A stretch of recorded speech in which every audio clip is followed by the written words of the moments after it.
Our theme this month is It's Time to Morph into Spring. And today's topic is Or Spring into Change. You may already be aware that the first day of spring was on March 20th, just a couple weeks ago this year. And that is often referred to as the spring or vernal equinox. You also may already know that that means that on the equinox, the length of day and night is nearly equal in all parts of the world. With the equinox, we begin to enjoy the increasing sunlight, the earlier dawns, and the later sunsets. On the March equinox, the sun crosses the celestial equator from south to north. And that's called the celestial equator because it's an imaginary line in the sky above the Earth's equator. So if you were standing on the equator, the sun would pass directly over your head at noon on its way north. So you may be asking yourself right now, so what? You know, it does what it does, and that's about all you can say about that. Well, if you've ever read the Farmer's Almanac, or even heard of it for that matter, you know that the spring and autumn equinoxes have a lot to do with the growing, the ripening, and the harvesting of food, like grains, vegetables, fruits, stuff like that.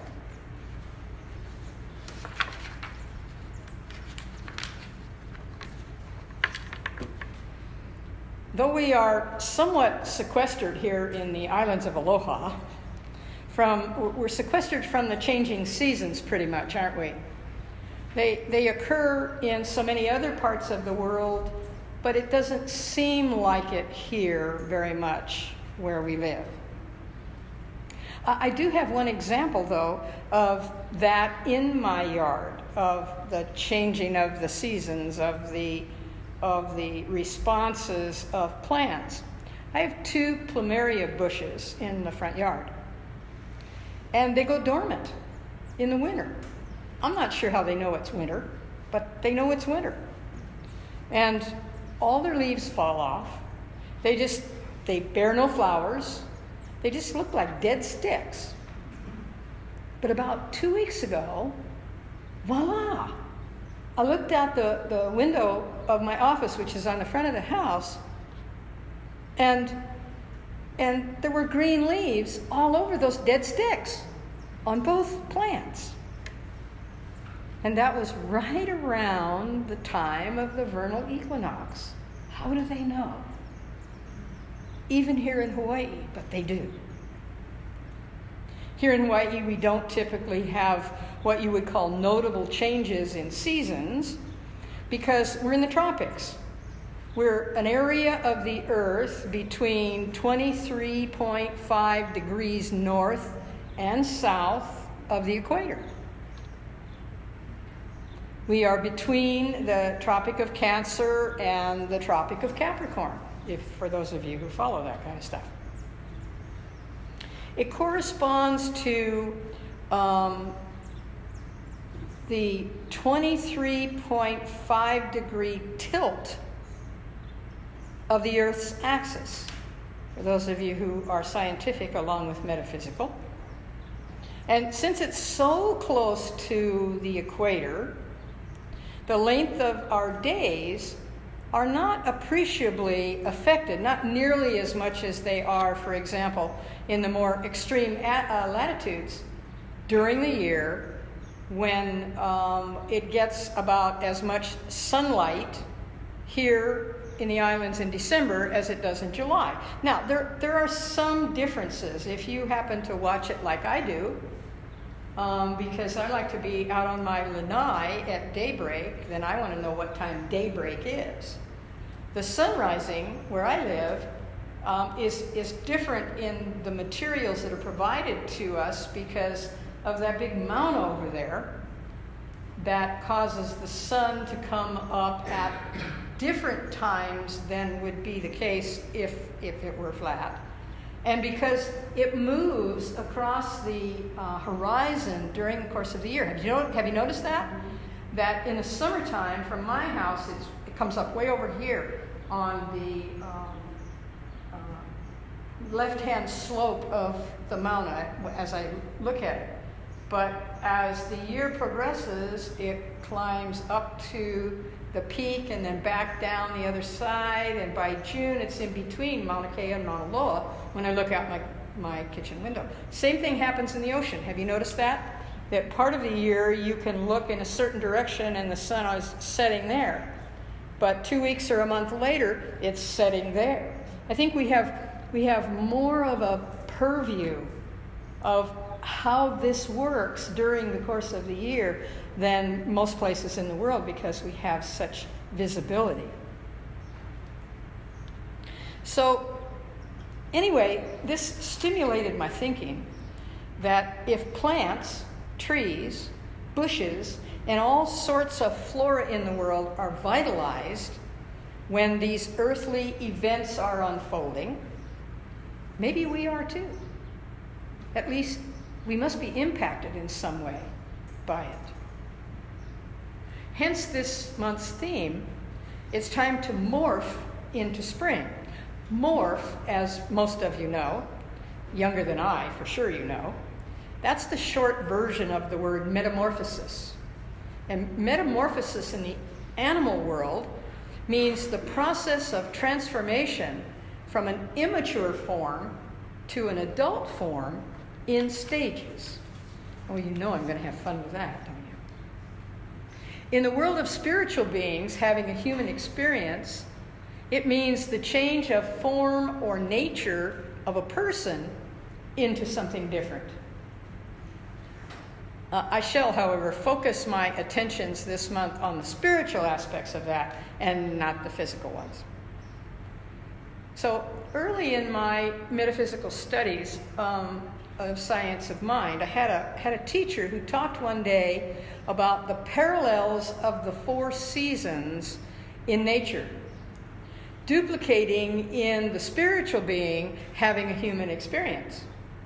She called those 4 events sprouting, blooming, withering, and bulbing. Well, we were sort of complacent about her whole concept until she uttered the 4th one, withering. Actually, in my talk this morning, it's the 3rd one, withering.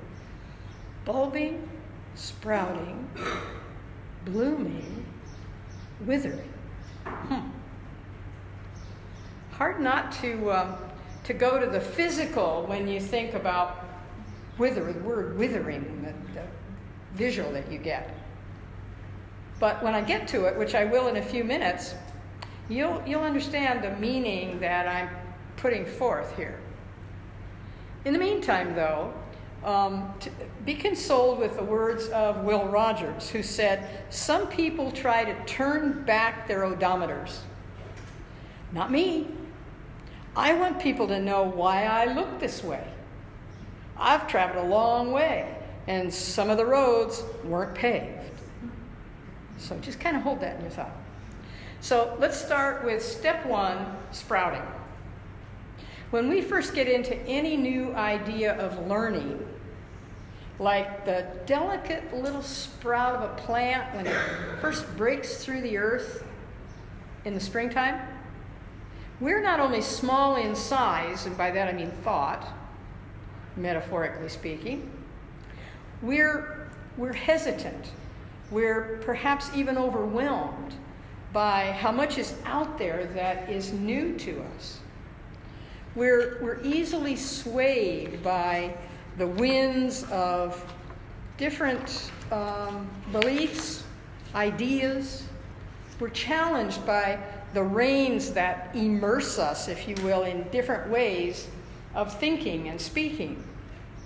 Perhaps we're even frightened by the surrounding landscape that is the peoplescape around us, which tries to overtake us and bring us back into what has existed before so that we don't grow our own new unlimited self.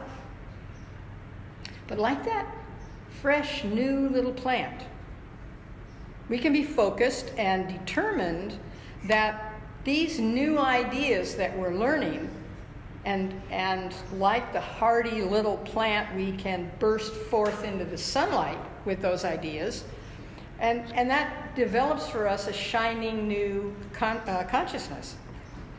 So we can grow in thinking then that pulls strong, sturdy roots into the soil of the knowledge that we're bringing up from the past, as well as learning in the present. It's like nature's plants of the earth pulling up what's necessary in order for them to grow and expand and to bear. So we call that sprouting. In the spring of our cycle, our own cycle of springing into change. So here's step 2, blooming. Step 2 in our morphing into an enlightened metaphysician is called blooming.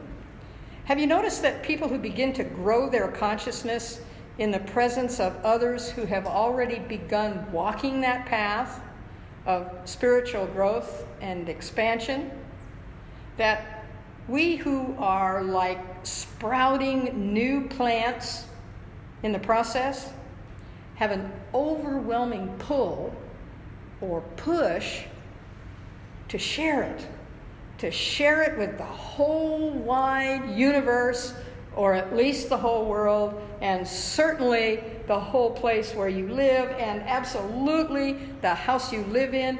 You're just full of this blooming new thing that you're learning, and you want everybody to embrace it. It's kind of like those albizia trees over on the other side of the island, on the Hilo side. We have a tendency to inundate everybody that is willing to stay within earshot of us with what we've learned. We're blooming with an array of new ideas about health, about prosperity, about creativity, developing and maintaining loving relationships, and make your own list. There are many things that you yourself know you've done this in your enthusiasm as you are new in this teaching. Sometimes we're like, the Phalaenopsis orchid that puts out abundant flower blossoms, and it puts out a long stem, so there are a lot of blossoms on it, and it could be 2 feet tall sometimes, with all these blossoms, and they're all facing in different directions, like they're scanning the whole area. We're like that. We're just blooming in consciousness. We're sharing our metamorphosis with whoever is in range, whether they welcome it or not. So it's wonderful to be so enthusiastic, and it's equally wonderful to be understanding and accepting that not everybody is. Now, their moment may come. Your influence is probably much more effective in your behaviors and your actions than in your words, in showing other people that this form of life has a great deal to offer. So here's step 3. So this is actually step 2 as Step 1 is sprouting. Step 2 is blooming. Step 3 is withering, and that's the word I said I'd come back to. That may sound negative to you. Remember I said earlier in this talk that the class I was taking a number of years ago, we were sort of complacent about this whole concept until we heard the word withering. Hard not to go to the physical and what that looks like. But let's explore it, because in truth, it isn't negative at all. It's a positive step in our metamorphosis of change. Perhaps I would use the word fade or wane in describing its use here. because in some cases, I would even describe it as plateauing. Let me explain that. When we're in a fast-moving circle of learning and demonstrating our spiritual growth with our actions, as we are in this blooming cycle that I talked about just a minute ago, like the plants of the earth, eventually we need a breather. And this breather allows us to absorb. So for us, the breather to allow metamorphosis, which in the animal world means the process of transformation from an immature form to a mature or adult one, to allow ourselves the transformational morphing from our early days of studying new thought, the science of mind, to provide ourselves with a breather to allow some personal transformative time. During this time, continuing to study and to absorb becomes more of a personal practice and perhaps some questioning of what has been observed personally in the sprouting and blooming stages. It's like stopping for a fresh breath of air, slowing down and digesting what you've been learning and expressing. So here comes step 4, bulbing. Bulbing, B-U-L-B-I-N-G. If you're a gardener, you're familiar with that term. Many of the flowers you love grow from bulbs. And if you are from the mainland, especially the colder areas, you're well aware of the care necessary to provide and recycle bulbs from one growing season to the next. You remove them from the growing medium, which would be the dirt. You clean them and you store them in a safe place, a dark place. And you leave them alone until the next sprouting season. What a concept. Rest, relax. Or as Karen Drucker sings, relax, let go, release, surrender. For us, the spiritual beings having a human experience, this is paramount in our own spiritual journey. Taking a breather is just as important as active study.